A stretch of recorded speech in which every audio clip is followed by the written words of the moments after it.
Marcus Ellison was told to move from his seat at his son's graduation. He had driven 7 hours, worn his marine dress blues, and asked for nothing, only to be told he didn't belong.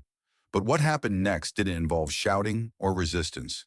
It began with silence and ended with 6 men rising, changing the room forever. Type respect if you believe dignity doesn't need to be loud to be powerful. The silver charger rolled off Highway 75 and eased onto a quiet tree-lined road leading into Riverstone, a small town nestled in the heart of Georgia. Summer light spilled through the windshield, casting soft gold across the face of the man behind the wheel. Marcus Ellison, 47, sat tall and composed, hands steady on the wheel, eyes focused not just on the pavement ahead, but on the moment he had driven hours to reach. He could have flown. It would have been faster, easier. But no, he chose the road, 7 hours of it from Jacksonville, because his late wife once told him, "Some moments aren't meant to be rushed. You have to earn your way to them." And today, Marcus was earning his way to one, his son Jaden's high school graduation. Beside him, tucked in the glove box, was an old photo, faded edges, a slight tear in the corner. In it, his wife held a baby Jaden, her smile soft and warm. That photo had traveled with Marcus across desert sands, through military outposts, and back home to an empty doorway she would never stand in again. He took the photo out, slid it into the inside pocket of his dress blues. "I promised you," he whispered, "and you know I don't break promises." As the Charger pulled into the rear lot of Riverstone High, Marcus took in the familiar scene. A red brick building, flags fluttering in the breeze, and a crowd already gathered outside the gym. Parents in dress clothes, kids waving signs, balloons bobbing overhead. Laughter, chatter, anticipation. But when Marcus stepped out, he wasn't just another guest. He was a presence. Not loud, not demanding, but steady, quiet, unmistakable. No one in that lot knew what he had driven through, both on the road and in life, to be here. But every step he took across the pavement carried weight, the weight of memory, of sacrifice, of fatherhood. This wasn't just a ceremony for Marcus. It was the fulfillment of a promise, paid for in long nights, empty chairs, and battles.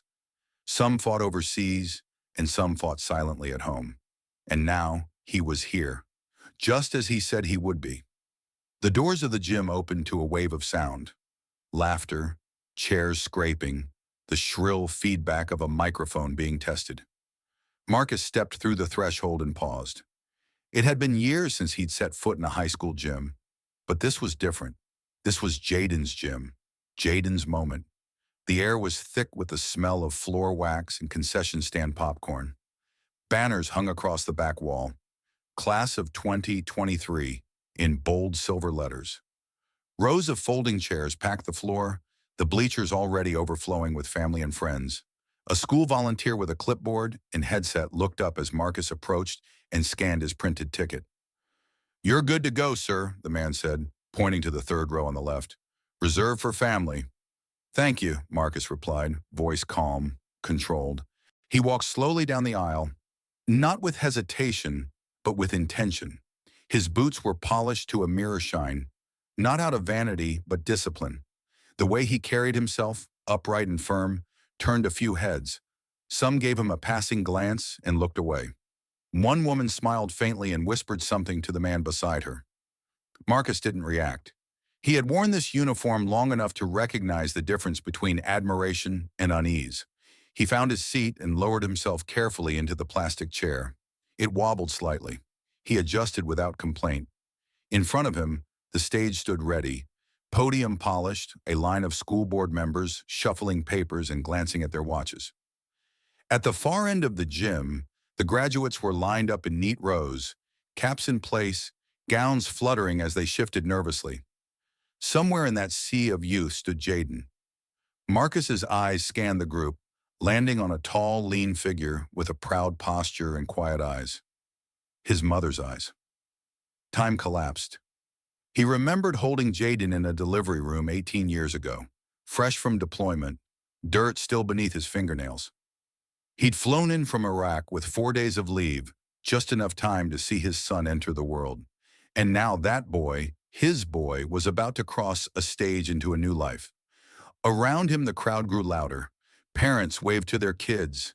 Siblings rustled programs. Someone laughed too hard. A man cursed under his breath after spilling coffee. Marcus noticed it all, but only distantly. His world had narrowed to the space between the folding chairs and the rows of black caps. Then the music began. That familiar ceremonial march that seemed to always start a little off-key. Everyone stood. Marcus rose, shoulders square, arms at his sides. The national anthem followed. Hands flew to hearts. Marcus didn't move. He didn't need to. His entire presence was a salute. He thought of her again, his wife, how she would have cried through the whole ceremony, how she would have triple-checked Jaden's tie before letting him leave the house. As the final note of the anthem echoed through the rafters, Marcus lowered himself back into the chair. But just as he did, he noticed movement to his right. Two men in dark uniforms walking briskly down the side aisle. Not police, not military. Their shirts were tucked into cargo pants, earpieces curled around their ears, and laminated badges swinging from their belts. Riverstone Private Security. One was broad with a shaved head and a rigid jawline. The other, tall and lean, chewed gum like he had somewhere better to be. They weren't looking around. They were walking straight toward him. Marcus remained still. His hands rested loosely on his thighs, his gaze forward. He saw them in his periphery, noted the distance, calculated the timing. It wasn't paranoia, it was training. The shorter one leaned down, voice low but firm. "Excuse me, sir. We're going to need you to come with us." Marcus turned his head slowly, locking eyes. "Is there a problem?" The tall one stepped up beside his partner. "Yeah, this section's for graduating families only." Marcus blinked once, calm as ever. Then he reached into his coat and retrieved the same printed ticket he'd shown at the door. "Third row, left side. Family seating. It's confirmed." The broad one didn't even glance at it. "We've been told it's full." Marcus didn't move. "It was full when I sat down too. So why don't you tell me who gave that order?" There was a pause. The taller guard shifted, suddenly less sure. He hadn't expected a steady voice, a direct question. "Look, man, it's not a big deal. There's plenty of seats in the back. Let's not make this anything it doesn't have to be." Marcus tilted his head slightly. Not angry, just sharp, just clear. "I didn't drive 7 hours to watch my son from the back row. I'll be sitting right here." And just like that, a ripple began in the gym, not from noise, but from silence. A tension, barely visible, started to gather in the air. And though most of the room hadn't noticed yet, something had shifted. The kind of shift that happens right before the storm. The taller guard, Cole, according to the stitched name on his shirt, shifted uncomfortably. The room hadn't stopped moving, but something around them had definitely changed. A few heads began to turn. A woman 2 rows back nudged her husband and nodded toward the unfolding scene.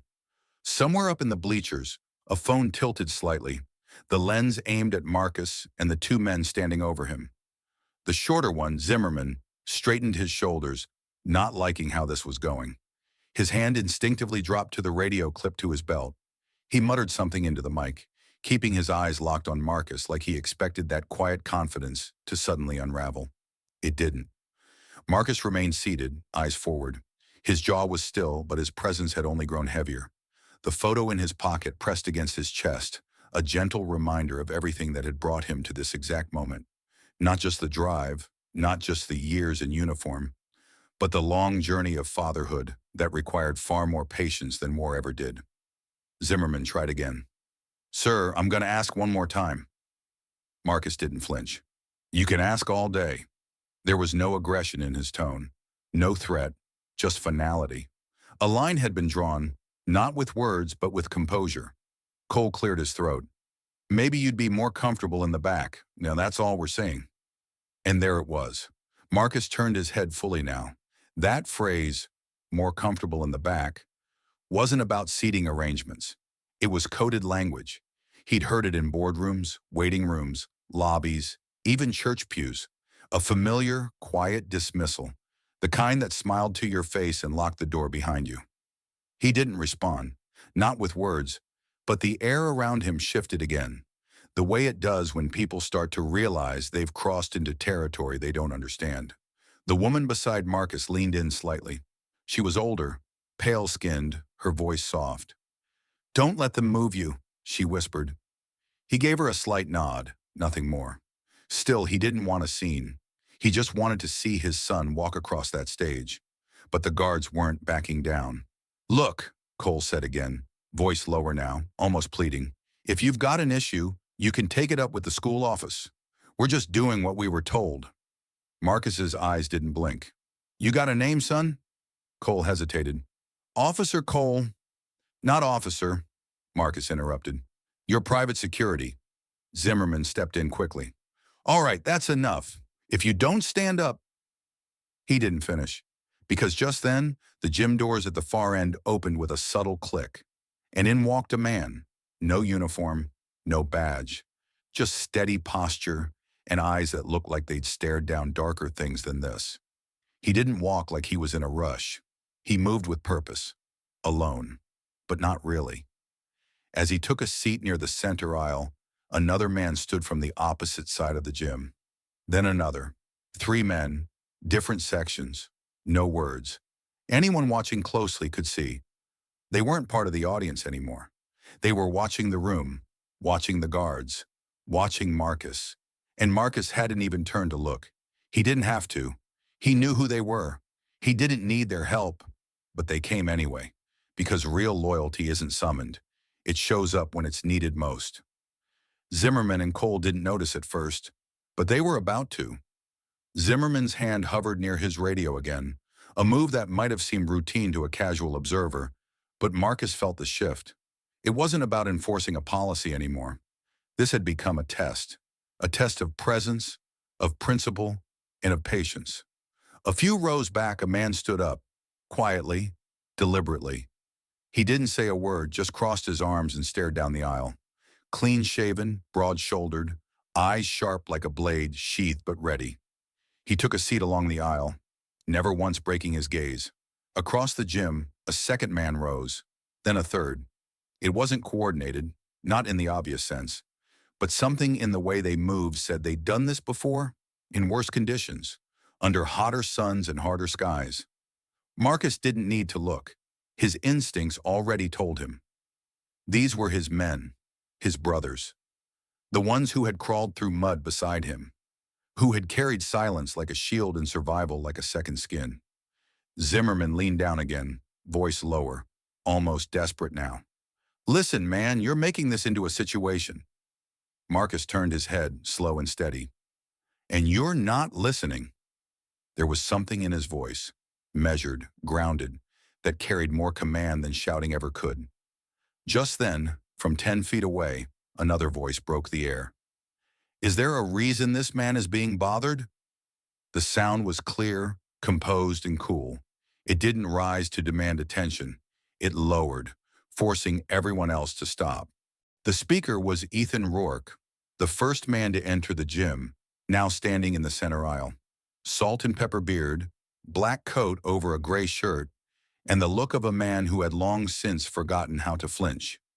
Zimmerman blinked, startled. "Who are you?" Rourke didn't answer. He stepped forward once, slowly. "I asked a question." Cole raised a hand, trying to reclaim control. "Sir, we've got this under control." "No," Rourke cut in, voice sharpened like steel. "You don't."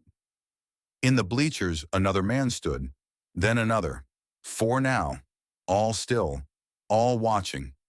Marcus remained seated, his posture unchanged, but the air around him had grown heavier, charged with the unspoken presence of men who didn't need to prove anything. Men whose loyalty had been forged under fire, not in policy. The assistant principal finally began to stir. From her seat near the stage, she leaned toward another staff member and whispered something hurriedly, eyes flicking to the standoff. A radio crackled.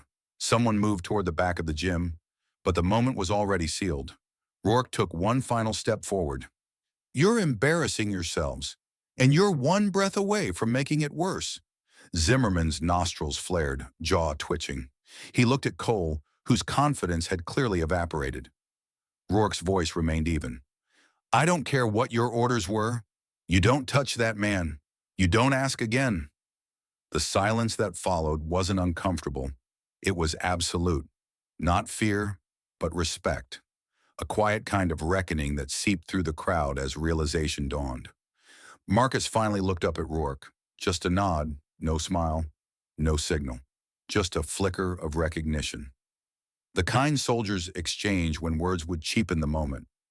Rourke gave the smallest nod back, then stepped away. Not as retreat, but as assurance. The tension hadn't fully lifted, but it had shifted. No one clapped. No one cheered. But for the first time in the last 15 minutes, the guards weren't the center of gravity anymore. Marcus was, and everyone in that gym now understood. They weren't just looking at a father attending graduation. They were looking at a man who had earned every square inch of that chair. The ceremony pressed on, or at least it tried to. Names were still being read from the podium, and polite applause followed each one, but the rhythm had shifted. The energy in the gym was no longer tethered to the stage. It circled instead around a single plastic chair in the third row left, where Marcus Ellison sat unmoved, 2 guards still lingering nearby, and 6 former SEALs now scattered among the crowd like silent sentinels. From the line of graduates, Jaden Ellison saw everything. He had spotted the guards the moment they began walking down the aisle after the anthem. At first he thought maybe they were helping someone find a seat, but something in his chest told him otherwise. His father's posture said more than any confrontation ever could. Shoulders squared, jaw still, hands calm, but locked in. It was the look Jaden had seen only a few times before. Once when Marcus sat beside him after he'd come home crying from middle school, and once more when they stood quietly at his mother's grave. It wasn't anger. It was something deeper, like steel that refused to bend. Jaden's classmates chatted nervously, fidgeted with their gowns, grinned for the audience. But Jaden's eyes kept darting back toward that front row. He couldn't hear the words, but the body language told the story. Guards leaning in too close, his father never flinching, and then the moment a tall man in a dark coat stepped forward. Even from the distance, Jaden felt it. That man knew his father, not just casually, intimately, like someone who'd once depended on Marcus to survive. And then came more. Another man standing, then 2 more. There was no shouting, no chaos, just presence. Like the air itself had thickened with meaning. Jaden's heart pounded, not with fear, but with something else. A mixture of pride and heat, like a flame being held just behind his ribs. He thought briefly of stepping out of line, of walking right off the stage in protest, his fists clenched by his sides. But he didn't move. He understood now why his father never had to raise his voice. Because there are moments where stillness screams louder than rage. The gym was different now. Even though the principal's voice continued to announce names and balloons swayed above the bleachers, the people weren't focused on the ceremony anymore. They were watching Marcus, watching the guards, watching the men who had risen around him like a living shield. Up front, Zimmerman's stance was tighter than before. He glanced toward the stage where a school official subtly motioned for him to back off. He shook his head. Stubbornness had taken over now, ego running faster than logic. Cole, on the other hand, had begun chewing his gum faster, clearly wishing he were anywhere else. Zimmerman tried one last time. "Sir," he said louder, "this is your last warning." Marcus didn't even turn. To do what exactly? Zimmerman leaned in, too close, belt brushing Marcus's knee. "To stop making a scene. We don't want any trouble. Just move to the back." Marcus slowly turned his head, met Zimmerman's eyes with the quiet power of a man who had seen real danger and wasn't the least bit impressed. "You're the only one causing trouble." Zimmerman's jaw tightened. Then without thinking, he blurted, "You think wearing that uniform makes you better than everyone else? This is a high school gym, not your base." The words dropped like a brick into water. Sudden, dense, unmistakable. Everything stopped. A father mid-zoom with his camera froze. A child stopped squirming in her seat. Even Cole blinked like he couldn't believe Zimmerman had said it out loud. But Marcus didn't blink. He took a breath, not to calm himself, but to stay anchored. The moment was cracking, and Zimmerman had just stepped into a place he didn't belong. And somewhere behind Marcus, Ethan Rourke stood up again. Ethan Rourke didn't raise his voice. He didn't flinch or rush forward. He simply took one slow step into the aisle, his presence cutting through the air like a blade through silk. The gym wasn't silent, but it was close. Every sound seemed to hush itself around him. "If you touch him," Rourke said, his voice firm but measured, "you'll answer to me." Zimmerman turned halfway, thrown off by the interruption. "And who the hell are you?" Rourke didn't blink. He took another step. "The man telling you this ends right now." From the corner of the bleachers, another figure stood, Javier Meeks, another SEAL. Then another on the far right, Zachary Wells. No formation, no signals. They didn't need them. The air shifted again. Pressure built like the quiet before a storm. A school board member leaned toward the principal, whispering rapidly. An assistant principal began walking along the back wall, her fingers already on the radio clipped to her belt. For the first time, the staff seemed to realize this wasn't a misunderstanding. It was a moment, and they were already late to it. Zimmerman looked around and saw what he hadn't seen before. These weren't angry parents. They were warriors, and not the kind who shouted or shoved, the kind who made their point just by standing still. Rourke took one final step, calm and focused. "You've got two choices," he said. "Walk away now, or watch this go somewhere you don't want it to." Cole finally cracked. "Let's just back off, man." But Zimmerman hesitated, pride still clinging to his stance. That's when Marcus spoke, not to Zimmerman, but to Rourke. "Don't waste your breath. He already made his decision." Rourke didn't smile. He didn't need to. He lowered his voice just enough for the words to carry. "Don't mistake silence for weakness." That was the final line. Zimmerman stepped back, not far, but enough. His hand dropped from his belt, his face flushed with defeat, and then quietly the principal approached and whispered something firm. Both guards turned, and without another word walked away. They walked away, Zimmerman and Cole, without apology, without a glance back. Shoulders tense, chins tucked, they disappeared toward the back exit of the gym like shadows chased out by sunlight. The tension didn't break immediately, but it loosened. In the wake of their retreat, a different kind of silence settled. It wasn't fearful, it wasn't stunned, it was reverent. Marcus sat exactly as he had from the beginning. Not victorious, not smug, just present, steady, like nothing had happened. But everyone in the gym knew something had, and they had all witnessed it. On stage, the ceremony resumed, but the names now echoed differently through the sound system. The claps were louder, not frantic, intentional.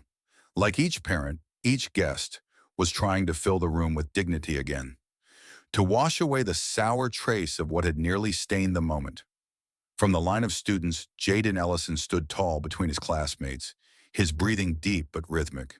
His hands still trembled slightly, but not from fear, from fire, from everything he'd just seen and everything he now understood. Jaden had always known his father was respected, decorated, a man of principles. But this was the first time he truly understood what respect looked like when it was earned without a single demand. When it wasn't forced, it was followed. He had grown up seeing glimpses of his father's past. Medals tucked into a wooden box, a photo in uniform on the shelf, a folded flag in the living room bookcase. But those things never spoke. Today they walked, they stood, they defended. The line inched forward. A girl with bright red braids adjusted her cap. The boy beside Jaden fumbled with the zipper on his gown. Around them, life tried to return to normal, but Jaden wasn't in the same headspace anymore. He wasn't the same boy who had entered the gym an hour ago. 3 names, 2 names. Then, Jaden Ellison. The name rang out across the speakers. For a fraction of a second, the room held its breath. Then came the applause. But this time, it wasn't a blur of sound. It was a wave, coordinated, deep, purposeful. The 6 SEALs still standing in their positions, each raised their hands and clapped, once, twice together, in sync.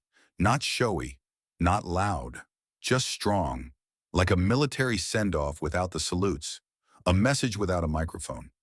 Jaden walked, slowly, not with swagger but with weight. His chin was up, his steps steady. Not just a teenager crossing a stage, but a young man who now understood something unspoken, that the name he carried came with honor, not just history. He accepted his diploma, shook the principal's hand, and turned toward the crowd. His eyes scanned, found his father. Marcus hadn't moved. He didn't rise.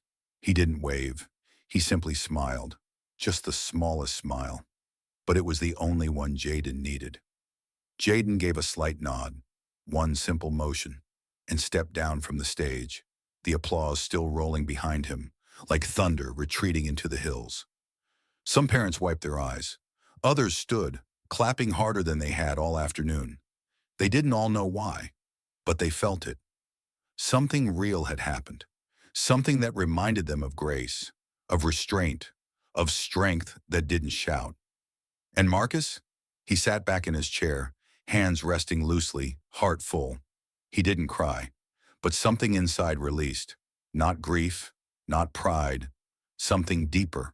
A quiet fulfillment, the kind that only comes when a father sees his son step into his own legacy. Not with fanfare, but with dignity.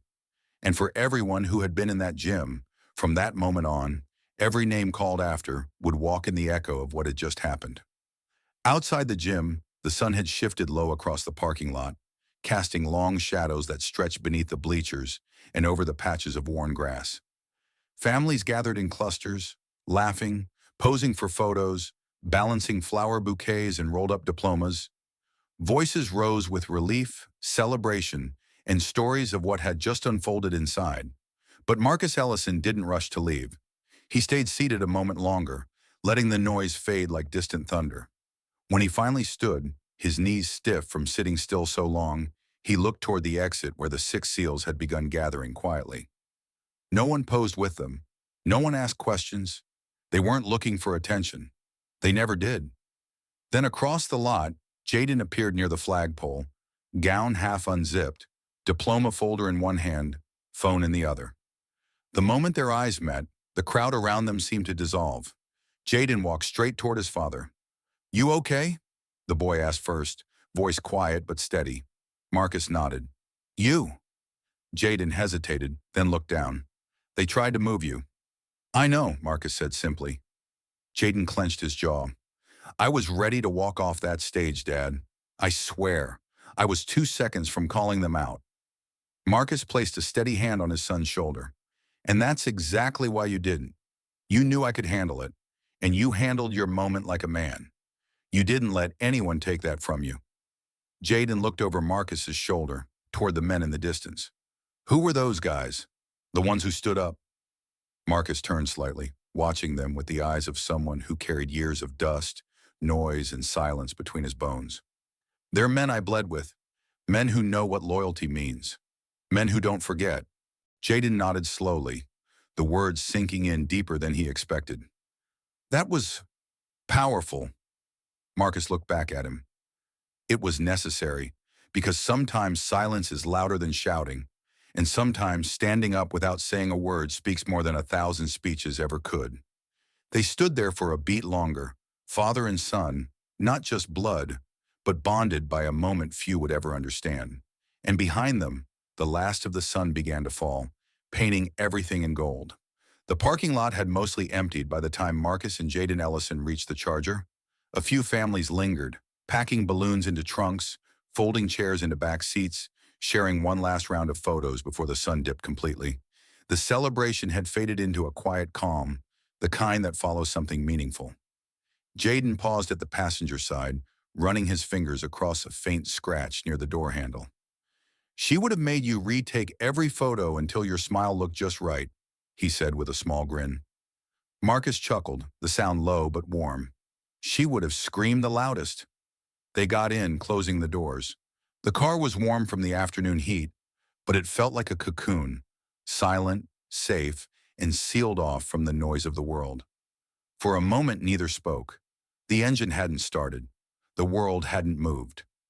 Then Jaden turned, the weight still on his mind. "Why didn't you say anything to those guards, Dad? You just sat there." Marcus tapped the steering wheel gently, then looked his son in the eye. "Because I don't have to stand up for who I am, and I don't need to raise my voice to be heard." Jaden stared at him for a second. Quiet, reflective. You know how many times I've had to choose between letting something slide or blowing it up? Marcus continued. What those men tried to do today, that wasn't new. But how we respond, that's what defines us. But they disrespected you, Jaden said, in front of everybody. And everyone saw it, Marcus replied calmly. But they also saw the truth. They saw 6 men who had every reason to be somewhere else stand up. Not because I asked, but because they knew what that moment meant. Marcus reached into his jacket and pulled out the faded photo, his late wife holding baby Jaden. He held it between them. I carried this through Fallujah, through losing your mom, through everything. Not because it gives me strength, but because it reminds me what's worth protecting. Jaden swallowed. I want to be like that. Like you. Marcus smiled softly. You already are. And as the Charger rolled out of the lot, fading into the dusk, what happened inside that gym became more than a story. It became a memory, a lesson, and a reminder that some people shout to be seen, and others just sit in silence and are never forgotten. True strength doesn't always raise its voice. It holds its ground in silence. A father doesn't need to shout to defend his worth, and brothers don't need to be summoned to stand by what's right. Some moments in life speak louder without words, when dignity becomes the loudest answer to disrespect. What happened wasn't about power, it was about presence, loyalty, honor. Sometimes the most unforgettable people are the ones who say the least, but leave behind echoes that never fade. Because the world remembers not those who demanded attention, but those who stood still and made others rise. If this story moved you, don't forget to like, share, and subscribe to our channel for more powerful stories like this. We'd love to hear your thoughts. Drop a comment below and let us know what part of the story stayed with you the most.